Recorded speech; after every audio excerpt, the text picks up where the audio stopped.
The locked basement, the wooden mirror. The air in the sub-basement was thick, with the scent of cedar and old oil. Silas and Elara stepped over the threshold of the hidden room, their flashlights cutting through the heavy velvet dark. The door behind them remained open, but the shadows seemed to pulse with a life of their own. In the center of the room stood two tall, imposing shapes hidden under heavy gray canvas. They looked like frozen giants waiting for a command. Silas reached out, his hand trembling slightly as he gripped the edge of the dusty fabric. With a sharp tug, the first sheet fell to the floor in a heap of dust. Silas gasped and dropped his flashlight. Standing before him was a wooden figure, carved with impossible precision to match his own height, his sharp jawline, and even the specific fraying pattern on his favorite wool sweater. Elara pulled back the second sheet and let out a soft, sharp cry. Her wooden twin stared back with painted eyes that seemed to track her every move. The craftsmanship was terrifying. Every curl of her hair was captured in polished mahogany, shimmering in the dim light. "These aren't just dolls, Elara," Silas whispered, stepping closer to the wooden boy. The silence of the basement grew heavy, and the air turned suddenly cold.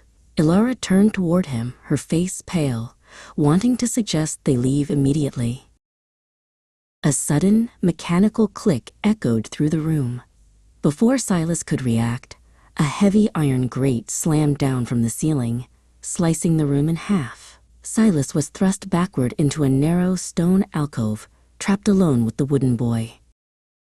Elara threw herself against the cold bars, her fingers catching on the rusted metal. Silas was only inches away, but he was pinned in the small space.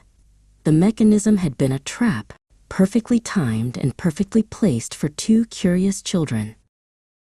Inside the small cell, the Silas mannequin didn't stay still. Its wooden joints creaked with the sickening sound of snapping twigs. Slowly, the figure began to shift its weight, mimicking Silas's terrified posture with a rhythmic, clicking motion. "Elara, get help! Find a way to lift the grate," Silas shouted, his voice cracking. But the mannequin followed his movements perfectly, its wooden head tilting at the same angle as his own. Its movements were becoming smoother, less like wood and more like flesh. Through the bars, Elara's heart froze. The light from the flashlight on the floor flickered and died, but in the last glow, she saw two Silases staring back at her. One was pleading for his life, while the other began to form a slow, wooden, hollow smile.